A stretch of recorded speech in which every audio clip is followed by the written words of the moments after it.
Welcome to the BEASTwriter family, where social media engagement is encouraged. I am your host, Ryan Sakamoto, and today we are going to be talking about my top interior defensive linemen in the NFL. I know a lot of you guys have been asking for my BWF grading system. I'm going to go ahead and break it down brick by brick as I graded every single snap of the top interior defensive linemen in my grading system. So before we go ahead and do that, I just want to say mahalo and thank you to each and every one of you for subscribing to my channel. Just be sure to turn on and flip on the bell notifications so you get notified when I go live or when I upload content. So a lot of you guys have been asking me on Twitter, on Facebook, every social media outlet you can think of, Instagram, and you guys have been saying, hey, what's your BWF grades for this player? Javon Hargrave, for example. What's your grade on DeForest Buckner? You know, the Niners played DeForest Buckner. What's his grade? What's your grade on the pulse of the AFC North? Well, I'm going to go ahead and give it to you. I'm going to break it down again, brick by brick. For those who are new to following me, or for those who have been following me over the course of the years, I don't rely on PFF. I'm not saying they're horrible or bad. I mean, there's a reason they're kind of like the standard, I guess you would say. But I have a brain. I'm going to use it. And that's why I have my own grading system. I don't want to rely on some other system instead of doing the research and actually running the grades myself. So I know what to look for, just like they do. I run coaches film. I get it. Sideline view, end zone view. You get the picture. I have been doing this since becoming a beat writer with the San Francisco 49ers. Started back in 2012 covering the team. And here we are in 2021. So I've been using this grading system for going on a decade now. All right. So we're going to go ahead and get started. I know you guys have been asking me who the top interior defensive linemen are. And every Wednesday, I started a new segment. And this is the first installment of that segment. So every Wednesday, I'm going to break down who I believe are the top 5 interior defensive linemen. I'm also going to talk about who are the risers, just so you guys can have a pulse around the NFL. Because again, if you guys play fantasy football, that definitely has an impact on how your team or how your players are going to perform based on the interior rush or lack thereof up front. And it goes with hand in hand with the obviously run fit integrity. All right. So we're going to go ahead and get started.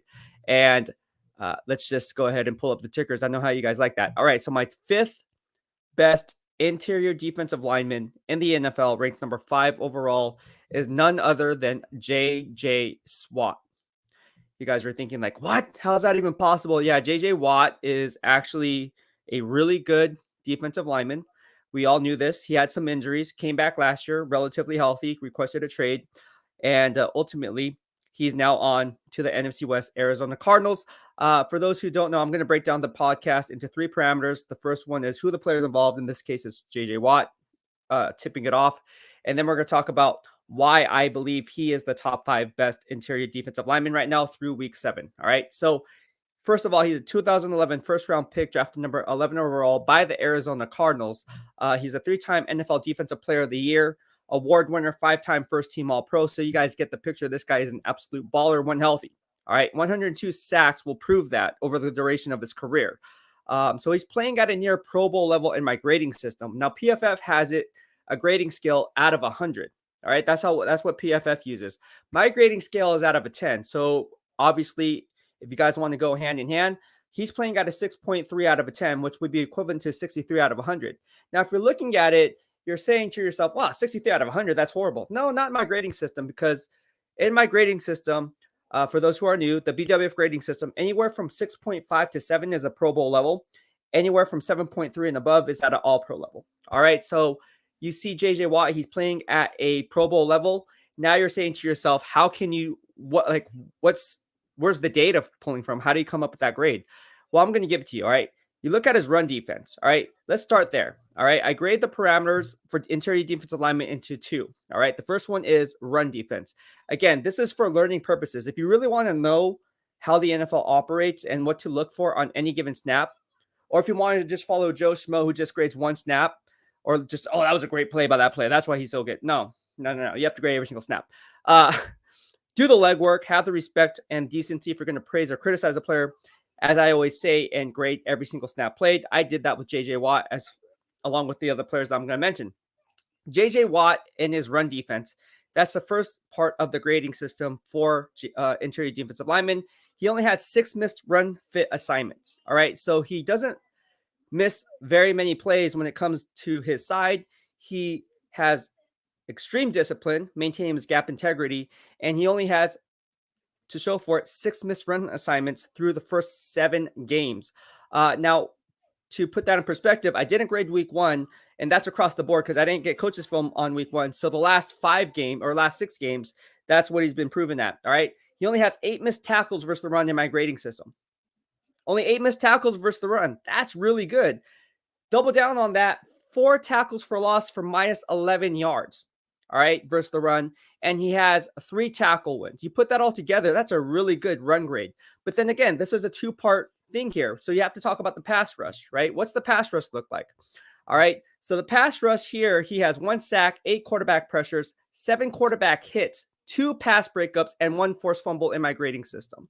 Now you're saying to yourself, that's crazy good stats, but the sacks aren't there. Again, don't be a box score reader, guys. I always say that here in the BWF. If you're a box score reader, you're doing yourself and everyone else a disservice. Anyone can read box scores, do the research. So who cares if someone gets 15 sacks like Daniel Stubblefield did and was the reigning NFL Defensive Player of the Year because of it? Well, he had Bryant Young. He was just mopping up Bryant Young's trash and cleaning up and spot duty. All right, so let's not get it twisted. All right, so sacks don't tell the whole story, guys. There's a reason why Arizona is undefeated, and J.J. Watt is a big reason why. So when you break that down, the run grade, the pass rush grade, and you formulate your analysis there and grading every single snap played, getting different points of views and perspectives on the sideline view and the end zone view, getting the coach's film, I have him graded at 63 out of 100, where PFF grades him at 80 out of 100, or 79.5 if you want to round up. All right. So that's what we have there. I'm just going to pull up my number 4 player. And again, this is someone who is criminally underrated. I can't say that criminally underrated is even an understatement. And I'm going to name it here. If you guys don't know who Pittsburgh Steelers defensive end Cam Hayward is, Chris Collinsworth even stated, I believe it was on Sunday Night Football, saying he is a future Hall of Famer. And he is. He is. He's one of the best, if not the best run defender in the NFL in terms of being an IDL, interior defensive lineman. If you're a 3-4 defensive end or a 4-3 defensive tackle, you get the picture. All right. He's a 2011, just like J.J. Watt, 2011 first-round pick, drafted number 31 overall out of the Ohio State University. 3-time All-Pro, being the last 2, he was an All-Pro as well. And no doubt the most, like I said, the most criminally underrated interior defensive lineman in the NFL on this list, outside of my number 1 player, graded, not ranked, but graded. All right. There's 2 different measurables there. He plays in the 34 base, but puts up stats like he's in the 4-3. It's crazy. And he's playing at a Pro Bowl level, grading at a 7 out of 10. And you're wondering where the discrepancy lies between him and J.J. Watt. Well, it's really simple, guys. I'm going to break it down based on the data that I pull from my grading system. All right. In run defense, he only has 2 missed run fit assignments. So he's very sound and disciplined against the run. Rarely will you see a guy like Cam Hayward miss his assignment. He's very, very sound in his run fit integrity. He doesn't leave his linebackers out to dry where they have to play guesswork hitting the B or C gap outside. Even if it's an outside zone run or a counter inside, he always maintains discipline in his run fits, and that makes everyone around him better. These are types of things that you want to look for. No longer can you just look at a defensive lineman and say, oh, well, that was his fault because he gave up that. But really, was it? No. And the inverse can be said of the linebackers, right? So only 2 missed assignments in the run game. That's crazy good through the first 7 weeks of the season. 1 missed tackle. He has 3 tackles for loss for minus 12 yards, 9.5 tackle wins. That's a huge jump from J.J. Watt. So that just goes to prove you in my grading system, I really value tackle wins. And that's tackles of 3 yards or less, or plays that have an impact of 3 yards or less, even though he didn't make that play, which is called a mob stat, making others better. All right. In the pass rush, because we have to double down on those gains. Now let's move on to the pass rush. He has 1 sack. That's it. He only has 1 sack, but who cares? Don't be a box score reader in the BWF. 5 quarterback pressures, 1 quarterback hit, 3 pass breakups. The guy is a menace. I'm telling you guys. And again, 1 sack, you're looking to yourself like, how is this guy a top 4 interior defensive lineman in the NFL? He only has 1 sack. I don't care about sacks. I care about pressure rate. All right. There's a reason why Pittsburgh is among the best Ds in the NFL year in and year out. Cam Hayward is a huge reason why. Just like J.J. Watt's a huge reason why in Arizona, why they're doing so well. All right. So if you want to break down the grades and compare it to PFF, my grade is 70 out of 100 or 7.0 out of 10.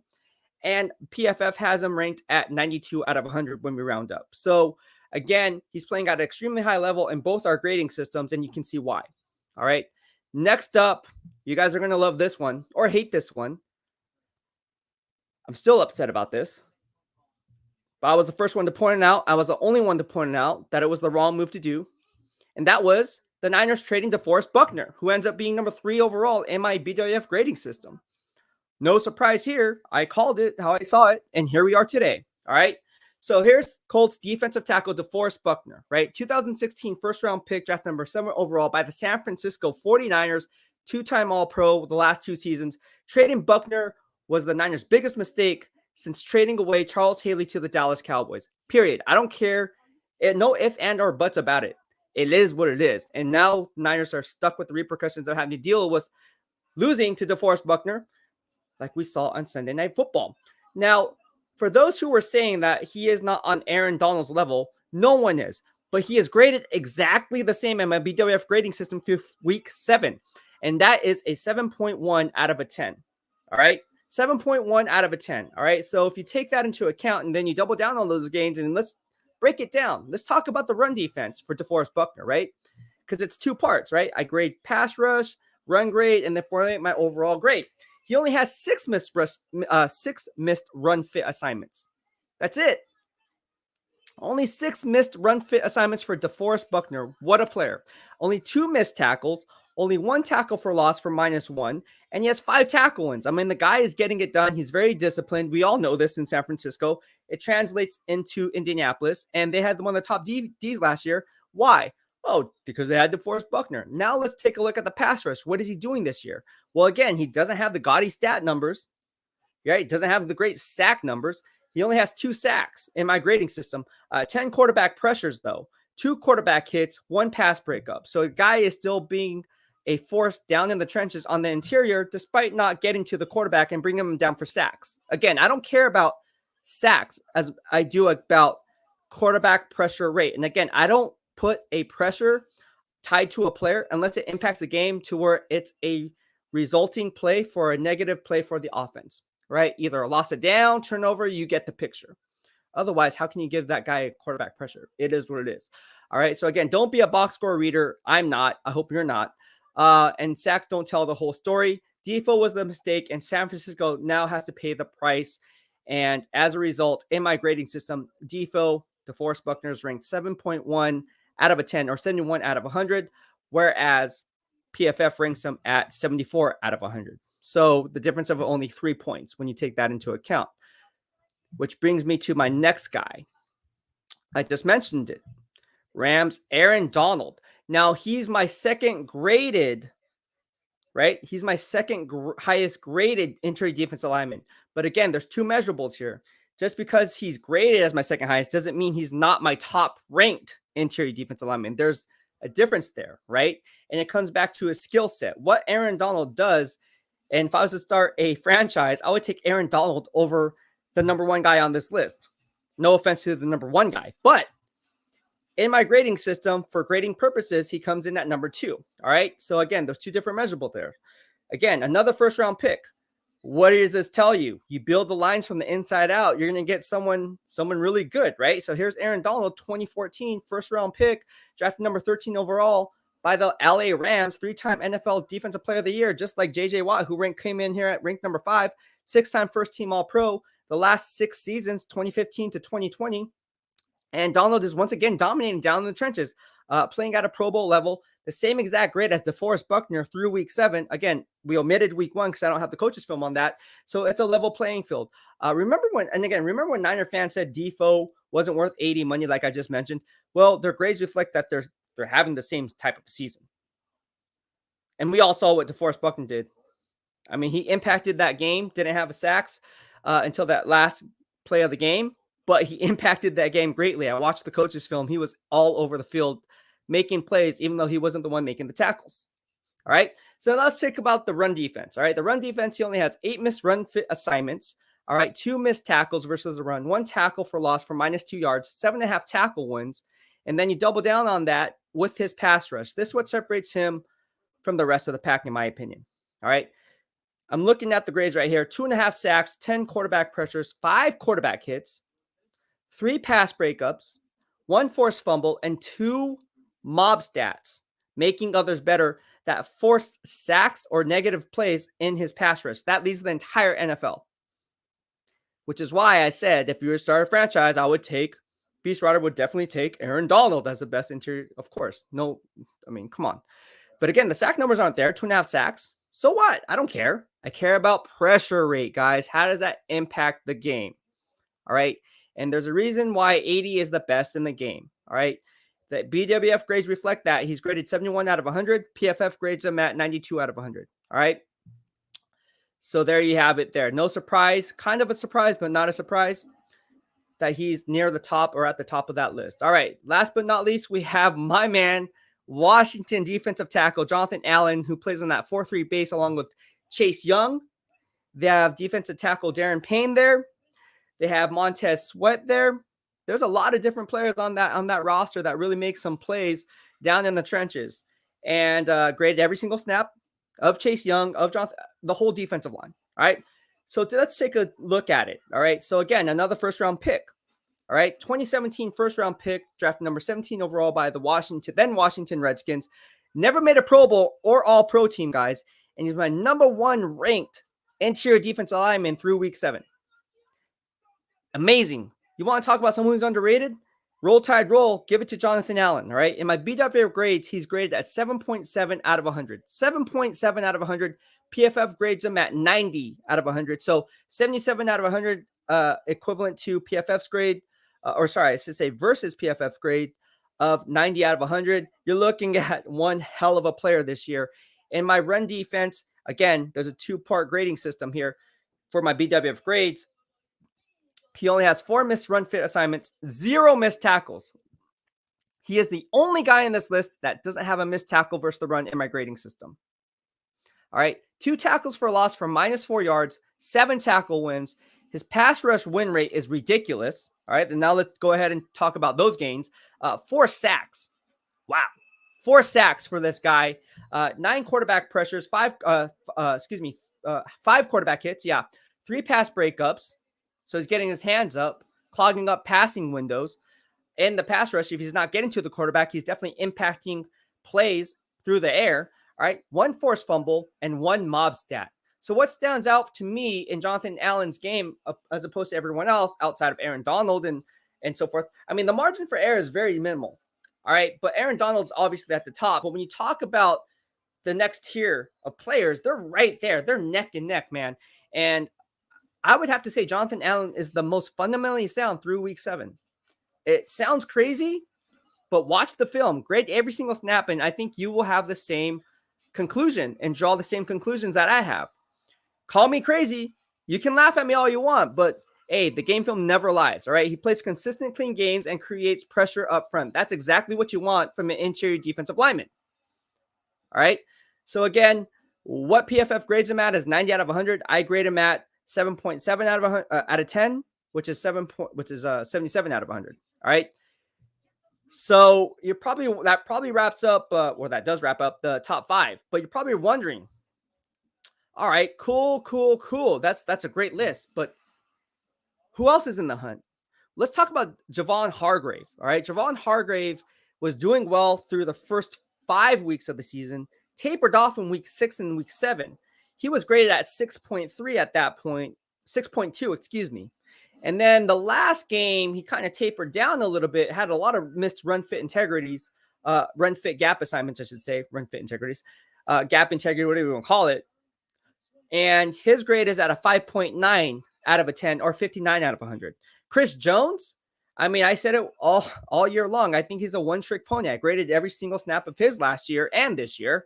And I see the same exact things. I mean, they moved them from defensive tackle to defensive end now that they got Jerron Reed, coming over from the Seattle Seahawks. But at the end of the day, man, come on. Like, he still kicks inside at the 3 technique a lot of times. He did it last game, right? And he's been hurt. But with that being said, 5.8 out of 10 or 58 out of 100. He doesn't do really a solid job in run fit integrity. In fact, more times than not, if you look at the red zone efficiency, he's actually pulled a lot of those goal line situations. because I think he's a liability as a extra run defender. He's a great pass rusher as an interior defense lineman, but in terms of run fits, I don't know. I don't know how Nick Bolton feels about that. Anyways, Jeffrey Simmons. All right, that's a guy who I thought would be what Jonathan Allen is in my grading system. He was a riser. Both those guys were risers in my grading system last year, grading every single snap of both their guys. And Jeffrey Simmons actually comes in at 5.6. Again, I would like to see a little bit more consistency in Jeffrey Simmons' game. But again, 56 out of 100, that's not even at a Pro Bowl level at this point. You've seen flashes, but I need to see more consistency in this game like I do with Jonathan Allen, Aaron Donald, DeForest Buckner, J.J. Watt, and Cam Hayward. So again, that's kind of wrapping up the interior defense lineman. And this is a weekly segment I'm going to go ahead and do every single week on every Wednesday. And I like to call it gap. Excuse me. I like to call it, I was going to say gap control Wednesdays, but it's gap beater Wednesdays because it's Wednesday. There's a gap from Monday, Tuesday, and then boom, Wednesday's the middle of the week. The middle of the week means the middle of the defensive line, which means the interior defensive lineman. I'm going to give it gap beater Wednesdays. All right. So that's dedicated to all of the interior defensive linemen who don't get as much hype as one would think because they don't put up the gaudy sack numbers. They don't show up on ESPN or NFL Network. You're not going to see a tackle win on NFL Network's highlights. You're just not going to see it. You're not going to see Aaron Donald make an astounding play being triple teamed, being chipped by, let's say, if he lines up as defensive end, right? Let's say it's a third down play, and he's chipped by the tight end. He beats that tight end and then manhandles that right tackle or left tackle, whatever side he lines up on, and then beats that running back. You're not going to see that, but then he doesn't make the tackle. You're not going to see that on NFL Network or ESPN, but I have you covered. All right. So with that being said, we're going to have people into this live chat. This is a live chat for you guys. And I did a lot of talking. I want to hear what you guys have to say. All right. So this is a live call-in stream. Just go ahead and put this and plug this into a new web browser. You'll be able to join the chat and we will be able to talk. My man Maruna was listening to the whole stream and he is 6-0 with his predictions, guys. This guy is Nostradamus. Hey. Good job. Good job. Man, keep it going. No, really good. Props. Thank you. Yeah, keep it going, dude. You need to hype. You need to change your handle to 6-0 Aruna or something like that. I mean, undefeated.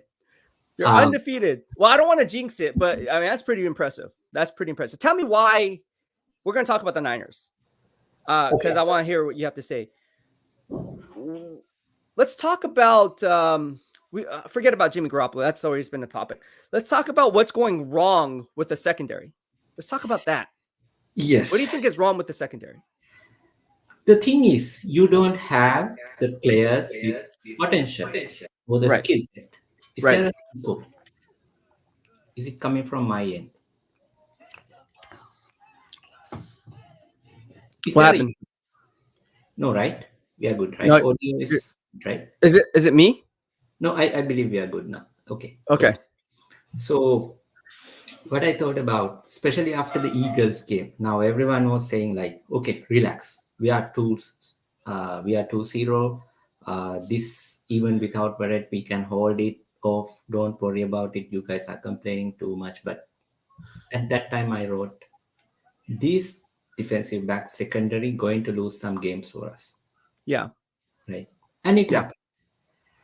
Because no matter how good you as a coach, I mean, D'Amico Ryans, or the strength and conditioning, or whatever you have, end of the day, players have to go there, out in the field, and execute. Mm-hmm. We don't have. So even last game, Tart made a mistake, Mosley made a mistakes because they are like, Mosley is up and down in the sense he's having an injury one week, another week he's playing, so he doesn't have the rhythm. Then I really see Tart some weeks he's playing well, other weeks he's not. So that's why you said from the very beginning, Ambry Thomas is not the correct pick. Aaron Banks is not the correct pick. We could have get Asante Samuel Jr. or someone. Because we saw this last year, right? And we really know about Jason Verrett is Right. injury prone.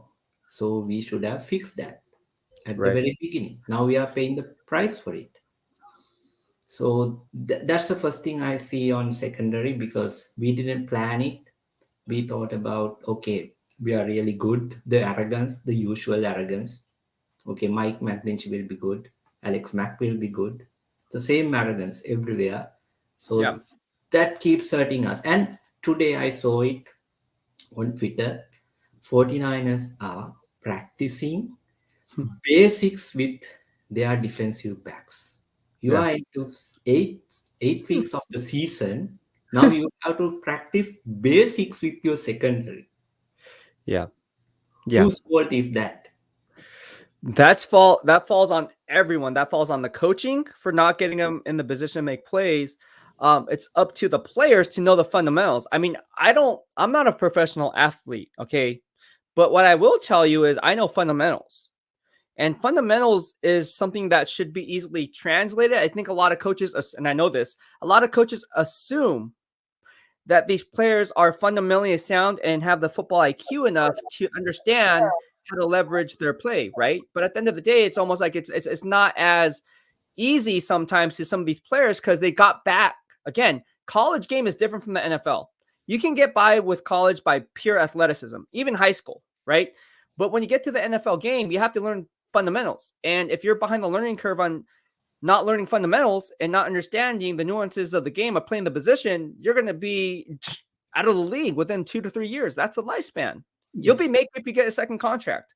So I think that falls on a lot of different parts. It falls on Kyle Shanahan and John Lynch for Yes. drafting these players who they think, oh man, I like their height weights. I mean, if you read their their freaking pressers, like their post draft transcripts, save those receipts, right? And Yes. then go refer back to it. Like it's almost like people should be calling them out on what they said, right? If I was a beat writer right now, which I'm not, I don't cover the Niners anymore. I do it for fun now because I've been there, done that. Like I want to cover the entire NFL now. So that gives me the gives me the reason to go ahead and do this, but which is really cool. I mean, if you want to go that route, I strongly encourage you to do that. It's really, really fun. But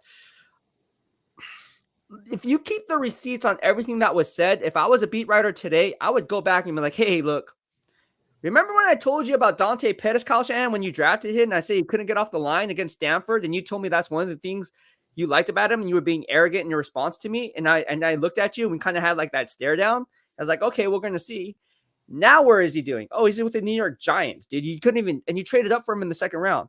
The same exact thing he said about Kyle Shanahan, about Trey Lance. When the question was asked about Trey Lance, he said the same exact words that he used with me and Dante Pettis. He said, that's one of the things we liked about Trey Lance. Just admit you're wrong in some things, Kyle Shanahan. Just admit you're wrong. Like, I'm not dumb. I see right through it. Like, yes, I understand that you have to save face and you have to, whatever, say the right things so the media doesn't blow it out of proportion. But at the end of the day, it comes back to you. I mean, you have to take some ownership. And yeah, you did some like, oh yeah, are you having a 4-game slump? Does that fall on you? Yeah. Or, the play calling has been bad. But you know what? He never once, or I shouldn't say never. I don't like using that word. I don't like using absolutes. He rarely puts blame on himself. He always deflects the situation. He always deflects it. Now he feels the pressure, and if guys like Grant are there like, hey, Kyle, what's going on? And he's like, oh, I'm not going to answer that question. It's like, you have to answer it. Like you're not good. Like you're not good right now. Your record reflects what you are. And I think beat writers need to go out and like pound that. Like you're on the beat. Your job is to gain the pulse for all of us. If you can't do that, sitting down in a chair and asking the hard pressed questions, then you shouldn't be in that chair. Don't throw softball questions for him. Go for the throat and ask him those questions and gain the respect of that room. That's how you gain credibility. And I was never afraid to do that, whether it be with Eric Armstead, Javon Kinlaw, I don't care. Whatever the player was, Tank Carradine, me and him got into it in the locker room. I don't care. I'll say what I have to say. And if you don't like it, play better. See, the whole thing about it is these professional athletes in today's society, there's a mutual respect that has to be had within the media and the professional aspect of it. But at the end of the day, when it comes to Kyle Shanahan, when you're losing, you don't get the pass of being arrogant anymore because you're losing, right? Yes, exactly. Exactly. Because that's why even last week I was after the game, the Jimmy Garoppolo presser, he was saying NFL is a weird place in a way that some weeks you are up, some weeks you are down. Yeah. And if I was there, I would say, "Hey Jimmy, you are down. You were down for 4 weeks. Yeah. 1, 2, 3, 4. Yeah. Can you count?" So Can you you and that's the funny part of this, right? uh, Because even now I started the conversation with, after 2 weeks we question, even we yeah. were like 2-0. Yeah. What's the identity of this team? Do they have the capability to say who they are, Yeah. to show it on the field week in, week out? And now what? So now people are turning against Kyle and saying, okay, Jimmy is not the guy that we thought. Oh, now Mhm. we have the wisdom, whatnot. Right. Look what Joe Staley is saying. Before the season start, even Yeah. after first couple of weeks, he was saying Jimmy took us to the Super Bowl. Jimmy is the guy. Trey Lance has to develop. And now he's like out of nowhere saying, if Jimmy Garoppolo is not getting the job done, we have to give the kid a chance. Oh, wow. Yeah. Really impressive. Really impressive. Yeah. You Yeah. watch the film. That's what my complaint is basically. You guys watch the film more than we do. Hmm. Then I mean, you in the sense, George Staley's, Yeah. George, Yeah. Yeah. Yeah. everyone, Yeah. Yeah. Yeah. Right. you Right. have to have the ability to say things Right. that we don't see. Right. People was acting dumb. Going to use the word dumb Hmm. after the Green Bay Packers loss. The question was asked Hmm. from him, why Hmm. do you think that we can't get the running game going on? He said, Hmm. the defenses were stacking up the box, so they were playing like two-man coverages. Basically, there are no gaps to run. So Hmm. I believe that coaches will figure it out, something to do about it. But on the film, I mean, you don't have to watch the film, even on the just the TV broadcast, you can see the defenses do not respect Jimmy. They are even their, I mean, safeties come up just within the 10 yards of line of scrimmage, Hmm. because they know Jimmy is not going to throw deep. Hmm. They can just stay whatever the place they want. Even you don't have to play safeties. You can just be on the sidelines having a cup of tea or cup of coffee. Yeah. Keep your receivers deep down. Jimmy won't throw. So that's Yeah. the reason your quarterback is limiting you, but he is acting like, I don't know what's going on. No, you know what is going on, Hmm. but you act like, I don't know. So that's why I'm getting really, what you call, Pissed mad off. at, Yeah. yes, Yeah. really mad at these Yeah. guys who are acting Yeah. like, they act like when you ask a question, that's a Hmm. part of the problem that we have.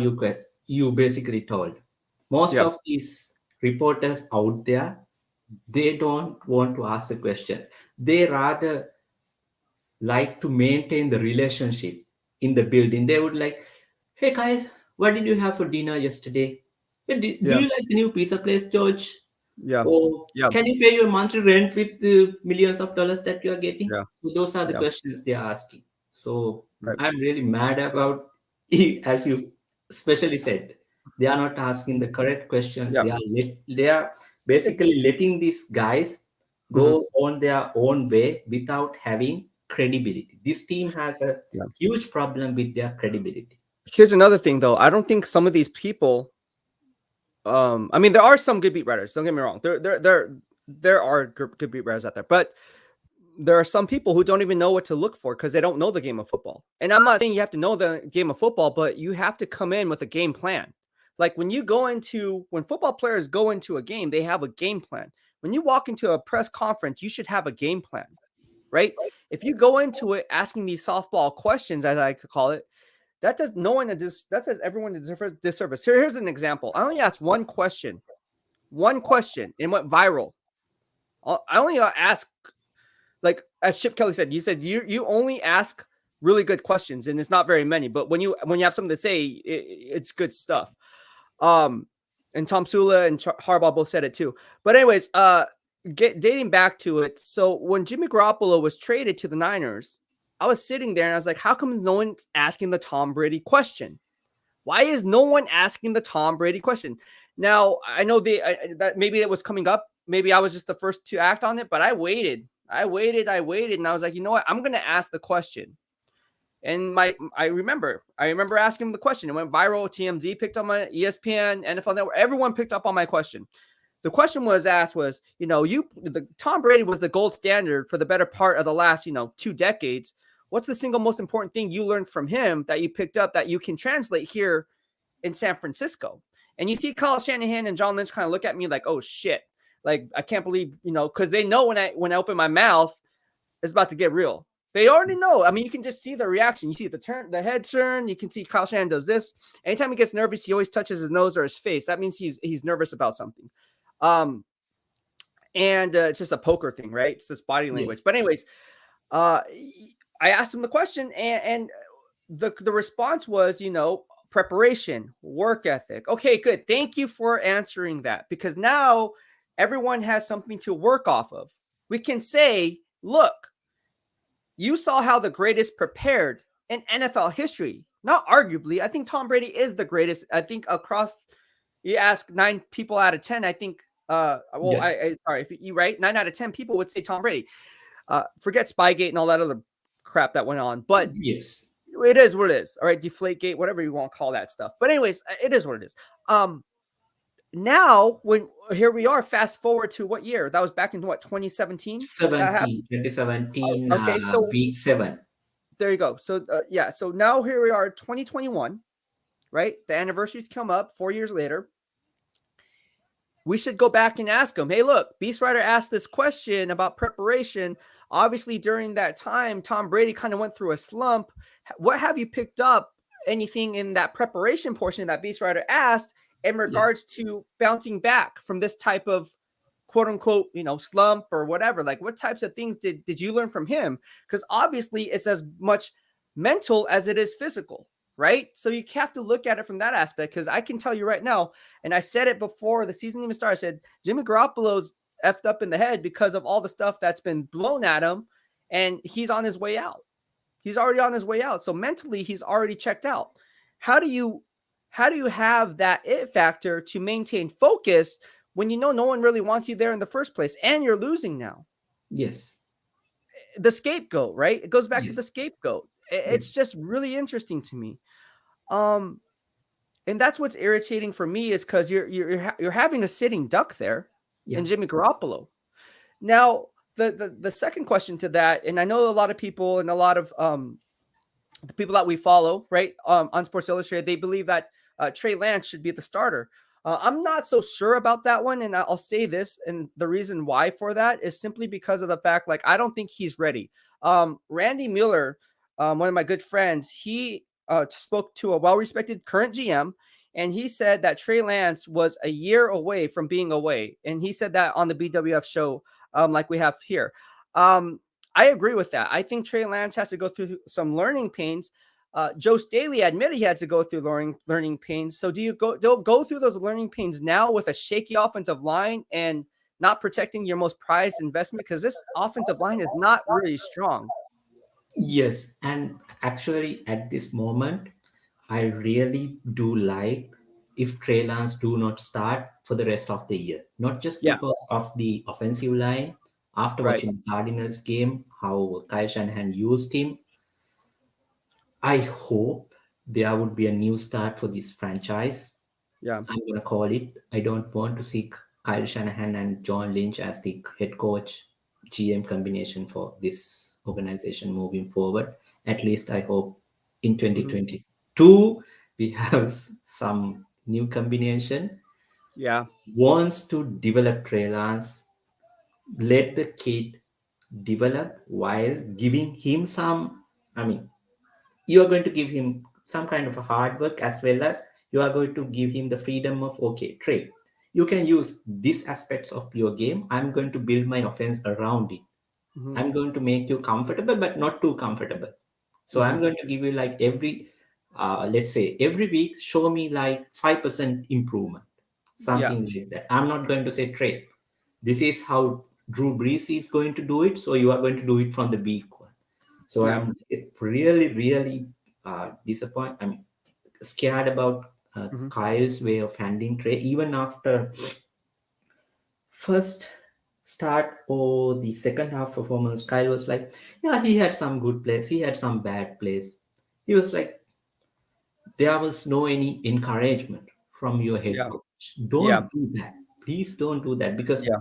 one thing I think we all know, you don't have to go for any leadership courses or people management courses to learn that one of the fundamentals disciplines, if you are a manager or uh, guiding set of people, mentoring, coaching, never ever criticize people in public. Hmm. Praise them in public, criticize them in private. So it's Hmm. I mean, unless otherwise, it's something you have to absolutely do in a worst case scenario. Maybe you have to Hmm. let that person go, then you have to basically end the things. But otherwise, always you have to talk about that person. Okay, I saw this. Okay, maybe we can correct this thing. Fine, it's Yeah. between you and me. But then if he does something Hmm. good, I'm going, hey, he did this. So Right. that's how you build the confidence, the rapport, then Yeah. eventually get that mental state up. Because you Yeah. talked about that, how you build your players mentally. Because end of the day, your mental aspect is really important. Right. So you have to build these players. That's part of your coaching job. There's also a fine line there. To expand on that. Being a coach myself, I think the best way to motivate players is to find what they're motivated by. Some players like the pat on the back, right? The positive reinforcement. Other players get pushed by constructive criticism, and some just like get upset about getting called out, and then that lights a fire under their butt. Yes. So if you were to go to the public, I wouldn't say bash the player. So like if I was like say Coach Mike Tomlin, right? And Yes. the Steelers offensive line is not doing so well, and Kendrick Green is not doing so well. And be like, oh, the question asked is what are your thoughts on Kendrick Green through the first half of the season? And I'm sitting here and I'm Coach T, and I'm like, you know what? Like Kendrick Green, of course, he's going through some growing pains. Here are some positives. Here are some things he needs to work on. And at the end of the day, I would have this conversation with Kendrick Green before popping on, because I probably would be under the impression that this question was going to be asked. And I'd be like, everything I'm saying to you, I already said to him. So it's not like there's anything different. It's not like I'm throwing him under the bus in any way, shape, or form. We just have to get better overall. And there are steps in doing so. And we know where we both stand.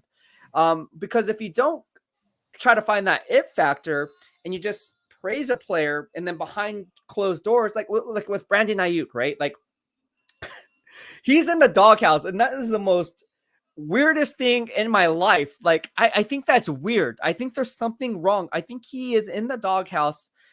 I don't know. I'm not there anymore at Levi Stadium, right? My office isn't there, but I still get information. But I'm just gonna say I think it's weird how he's not being used. I'll use the word weird. I think it's weird how he's not being used, because at the end of the day, what difference do you see in Brandon Ayuk's game because he plays the wide receiver position that was any different than last year? Yes. He's I still the mean, second best receiver in the team after Debo. I know it's weird. It's It's really really, weird. It's weird. I don't know what.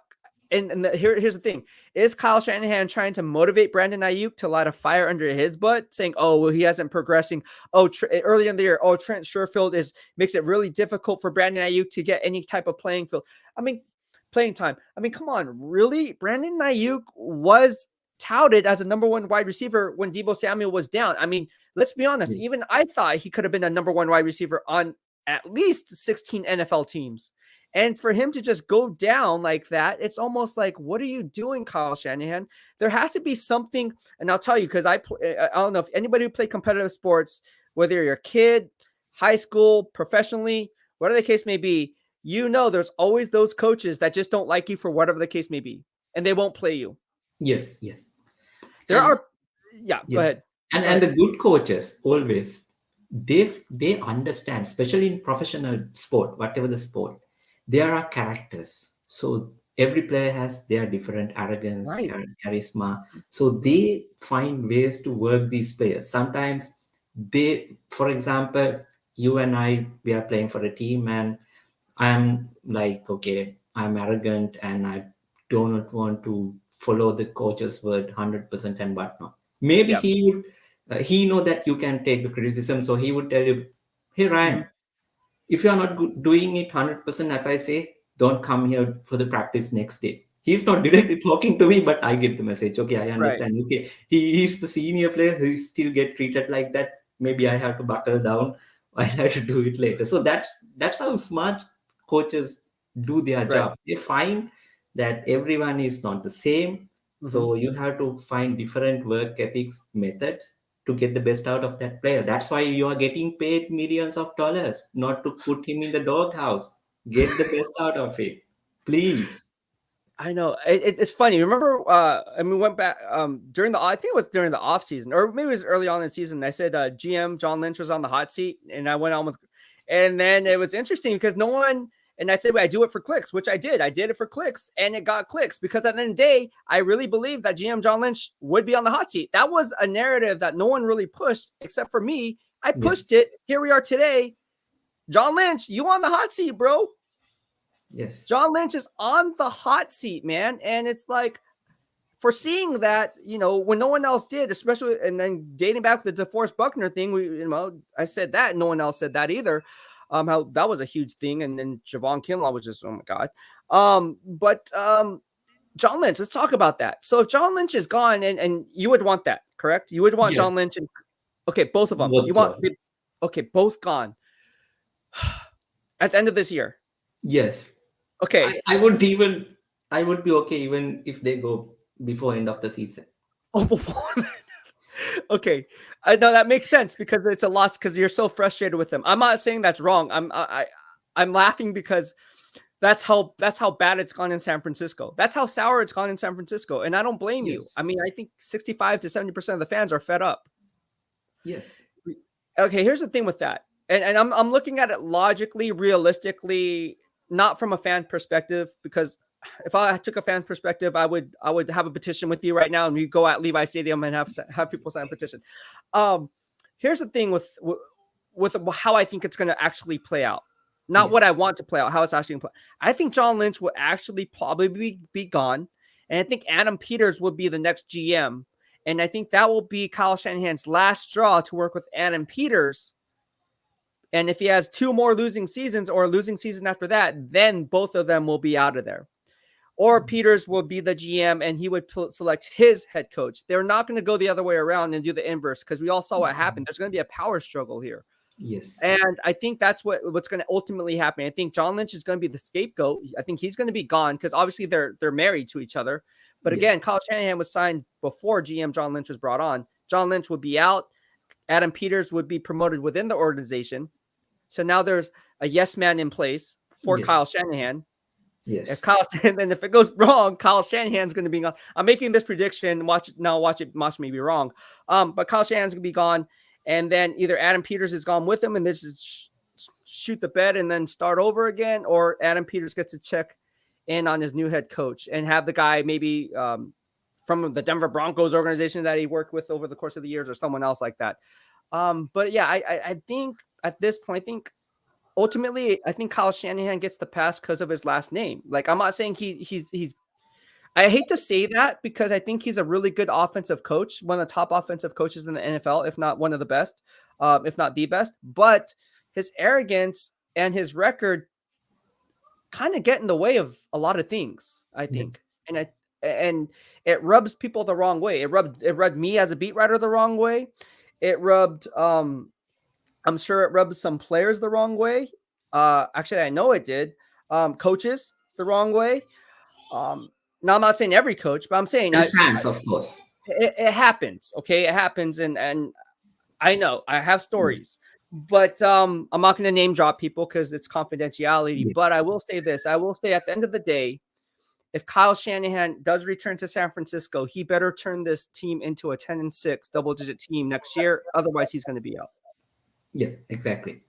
Yeah. Because I think most of the fans are starting to see it now because I was, you remember, I mean, you told me when I initially thought about it that Kyle Shanahan should be in the hot seat. You told me, okay, you must write on that.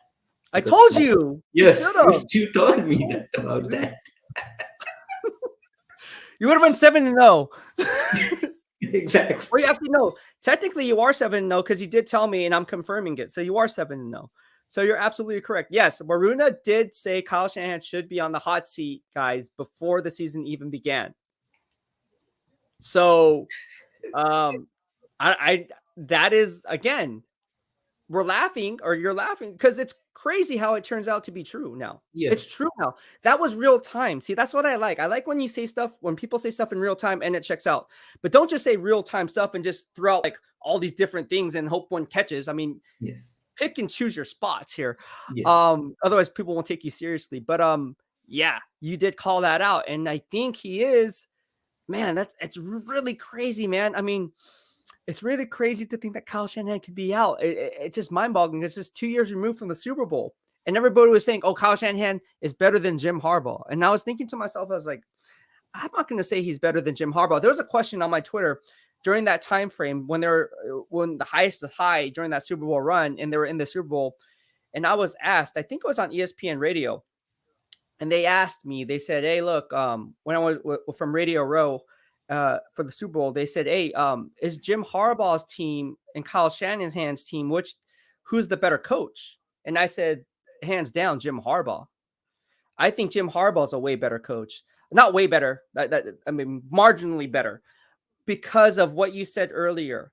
Jim Harbaugh knows how to motivate his players. Not saying Kyle Shanahan doesn't, because obviously he does, but in a way that I have never seen any coach before, whether it be in the NFL, NBA, high school. I mean, there's some great high school coaches, college coaches, D1 coaches. But no one motivates like Jim Harbaugh. There's just no one that does it any better. I mean, you may not like him. Hey, he could be considered an arrogant a-hole too, Like, Yes. let's not get it twisted. Yes. But he was always good with me. He always liked me, so I liked him. No, he's just a winner, man. I mean, what, 3 straight NFC Championship games? Who would you rather have, Jim Harbaugh or Kyle Shanahan? Let's talk about that. Jim Harbaugh, because I haven't following the game back then, but still, you have a guy with 44, 19, and 1 record. Yeah. 3 back-to-back NFC Championship games, 1 Super Bowl. It's a no-brainer. Yeah. I would pick that. Yeah. Because end of the day, what I think about when it comes to coach, I read Bill Belichick's autobiography. When you read it, let's say I get opportunity to work in some organization, I mean NFL organization. I would never want to work for Bill Belichick. Right.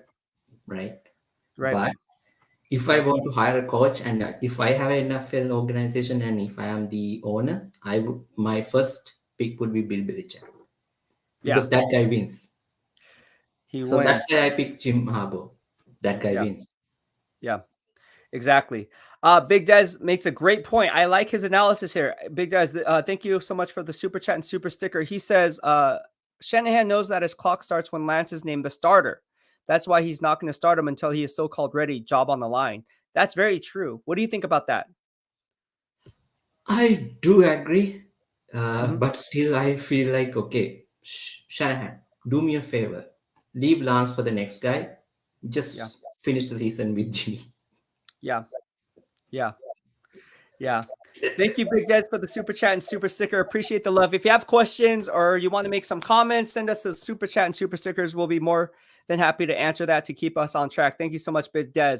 Okay, so we talk about the Niners. Let's talk about the matchup with the Chicago Bears. All right, it's a matchup on the road. It seems like the Niners always play the Bears on the road. I remember when Blaine Gabbert was playing the Bears on the road. I remember back in the day when we had Tony Parrish, he was playing on the road. For some reason, I just think like the I don't know why, but in my head, I'm always thinking that, oh, they always play the Bears on the road. It's never here at Candlestick or at Levi's. Although there was one game, which is the Terrell Owens game, where he had 20 catches that broke the record. I was there. Let's Jerry Rice's last game.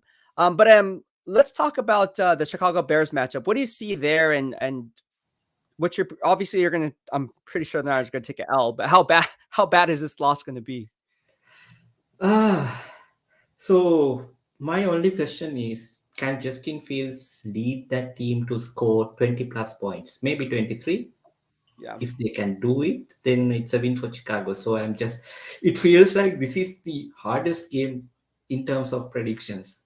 Because, Mhm. I mean, even though Green Bay game decided on last 37-second field goal, before the game, I felt like this is obvious. We are going to lose. Yeah. Then Colts, yes, it's a loss. What was the other game? With the Seahawks, it's a loss. It was Mhm. like I felt like everyone was saying no, we are going to win these games, but I was like, no, it's no brainer. We are going to lose Mhm. these games. But this Yeah. one, I'm thinking it for now 3 days. I haven't still started Okay. to. No. You have to say a prediction yet. Then hold Yes. off on that. If you don't feel, because No, I but get I'm it. going I to get it. You say, have to do research. I will say it's a loss. It's a loss. Wow. Wow. Okay. It's a loss. Probably the score line would be somewhere around 49ers 17, Bears 24, something like. That's so you think they'll win by 7 points. That's actually Yes. something good. Here's what I think. I think a guy like Roquan Smith's going to have a pick six against Jimmy Garoppolo because, again, in my grading system, he's the best off-ball linebacker who has one pick six this year. Khalil Mack, isn't he questionable for the game? As far as I Yes. know. Okay, so if Yes, he Khalil is. Mack is out, that's going to be a huge blow for them because I run grades on the Chicago Bears' entire defensive line. Excuse me, the entire defense. If Jimmy Garoppolo, here's the thing with Jimmy Garoppolo, which I will say, and I will tell you, and what I've noticed is Tayshaun Gibson, the Bears safety, all right, and Vildor, the cornerback, their secondary is so crappy. It's on par with how bad the 49ers secondary is. Now, the funny thing about this is I am going to echo your analysis that it doesn't even matter how bad the secondary is because Jimmy Garoppolo can't throw the deep ball anyway. So they don't give two Yes. craps about playing a single high safety back there. They'll just stack the box and say, hey, look, Elijah Mitchell, we're just going to hit our gaps and you're going to have to beat us. They have Bilal Nichols there. They have Akeem Hicks there. There's a lot of good pieces there for them to really solidify their dominance down in the trenches. And again, I'll be honest with you, against Daniel Brunskill, Lincoln Tomlinson, and Alex Mack, they're just not going to be strong enough. So you're going to see a lot more outside zone runs, I think, in this game than you did in previous games earlier on in the year, because I think Kyle Shanahan knows you can't just win up front in that 34 base defense. They're just too strong up front and they're going to win at the point of attack. So it doesn't really matter how Kyle Shanahan tries to scheme up things. He just doesn't have the personnel to do it. With no George Kittle there, the tight end is going to run wild down the scenes, but he might get his head chopped off. I'm just saying it's, yeah, I think you're right. I think the Bears are probably going to win by a freaking 7 points or more. I think Jimmy Garoppolo is going to do something dumb. I hate to say that on Jimmy Garoppolo. I hate to be mean to Jimmy Garoppolo. I mean, if I was Jimmy Garoppolo, I'm like, dude, these guys are so messed up. They're so mean to me. I don't know what else, but you get paid millions, so I don't feel that sorry for you, Jimmy Garoppolo. But I do. I'm very frustrated with the way Jimmy Garoppolo is playing because he doesn't live to play another down. Like he just take a sack. If you're going to get hit, why try to force a play downfield when you're doing your team a disservice and putting them back 2 steps backwards instead of half a step forward? It's really concerning for me. And like I said, when it comes to the Chicago Bears, their defense, I think they're just going to, I'm not going to use the word dominate because I think Kyle Shanahan will scheme some things up. But again, no George Kittle. I mean, Deebo Samuel is going to be the focal point of the Yes. game plan. But So, today there was some calf injury or something like reported for Debo, oh, right? oh yeah, right, right, Yes. right. But he'll probably be playing because they don't have Play. anyone else. Yes. Oh, Yes. here's the thing. When is Brandon Aiyuk, who's on my freaking fantasy freaking football team, going to show up?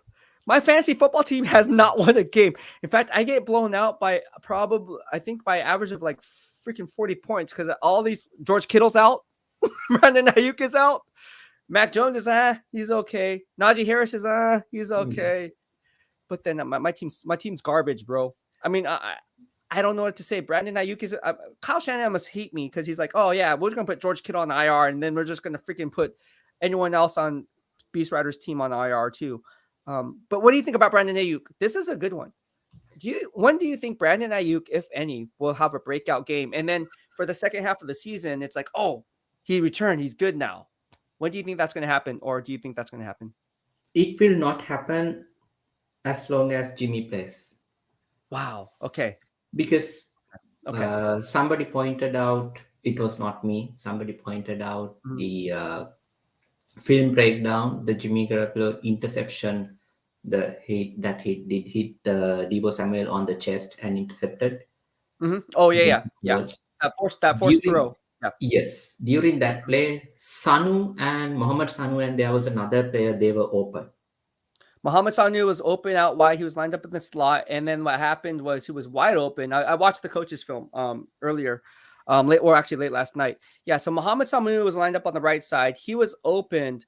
What happened was, if you break it down in tenths of a second, to not saying that Jimmy Garoppolo um, didn't make a mistake because Sanu was open, but if you break it down in tenths of a second, you will notice that the cornerbacks in the secondary, they kind of knew where Jimmy Garoppolo was going with the ball because he was telegraphing his pass. So if I'm a defensive back, I don't care if Sanu runs by me because I know you're not going to throw it anyways.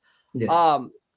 And because I already know you're telegraphing your pass, and that's why that was an interception. So yes, he was open, but at the same time, after looking at it, I will say that as a defensive back myself, I would have just let him go too, because at that point it's like, yeah, man, the ball's already. I know I seen enough game film. I know once you make that read to the left and you're already in that motion, I know where you're going. You're not going to pump fake it down. You don't have Yes. enough time for that, and you're trying to protect the sticks. And every time you're trying to protect the sticks and move the ball downfield, and you're right at the sticks, I know where that ball is going. So, but yeah, Sanu was wide open. You're right. Yes. You're right. But I think the Colts secondary was smart enough to know, like, hey, like I mean, we have Jimmy G. Like he ain't gonna find them anyways. basically the book is out on Jimmy. Everyone knows what I he's know. exactly going to do. I So know. I mean, they are most probably they must be thrilled. Okay, we are playing Jimmy this week. Oh wow. They're probably making bets in the secondary saying, you know what? Like, all right, in what quarter will someone make a pick? It's not Yes. when someone's gonna, it's like, it's what quarter, like how many? Okay, what's the over under on picks for Jimmy Garoppolo? 1.5. Okay, Yes. I think we're gonna have two interceptions this week. One thing about Jimmy Garoppolo that he which is kind of surprising. I ran actually game film. If you go back, it was, I believe, in 2019. Or no, was it 2019? 2019 or 2018. I actually ran game film and I broke it down of all Jimmy Garoppolo's interceptions against what cover shell and everything. It took a long time. But it's up there on YouTube if you want to see it. Just type in Jimmy Garoppolo interception. You'll see all the different interceptions. In fact, Vernon Hargreaves was one of them. He got a pick six when he was on the Tampa Bay Bucks. That's how long ago it was. But anyways, Jimmy Garoppolo, I want to bring up about his game is he doesn't understand cover shells, like the curl hook or curl flat defender. Like a lot of times, more times than not, they will just like be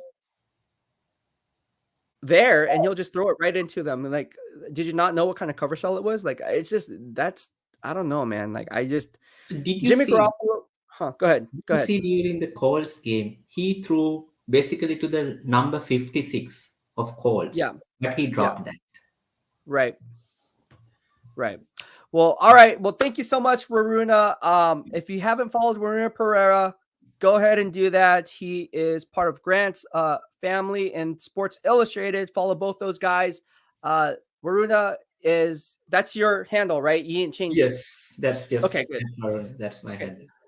All right, follow him and give him a follow. And yeah, follow him, Naylor Sports. Who else you guys got? You guys got who else? Who else you guys got? You guys got Vish, right? A guy named Vish Yes, is on so your team. basically, Wish is part of the Grant's YouTube, but we Okay, have Jesse and other we are the ones who are writing stuff okay. and doing it. Follow Yes, him, Jack Hammer. Who else we got? There's a lot I of mean we people. have Anyways, follow, Chewy. Yeah, we have follow. a bunch of people. Nine and Nick. So There you they go. Niner Nick. Follow everyone. Follow everyone. Well, thank you so much, man. I appreciate the love and mahalo, mahalo, mahalo. yes. Before I leave, I just want Yeah. to tell you that Jesse Naylor had an incident with his YouTube channel. He Oh, was what? doing a call-in show. There was a one guy during the backstage. He showed his face, but when he came to the live, show, he showed some pornographic content, and right after doing that, he reported it that's what has happened, and his channel got removed. So please be careful when you are doing calling shows. If you do not know the person beforehand, make sure at least have a banner covering the camera that person. So basically, it's like radio. You are not going to show the Wait, face. wow. Well, how do you do that? Wait, because we all use StreamYard. So how does this? How does Yes. that? So how does this work Uh, then? I I didn't will know that put it. happened. I didn't know that happened. I had no Yes. idea. I'm so concentrating on like running these game grades and then doing. I Yes. haven't even been on. I haven't been on Twitter that much either.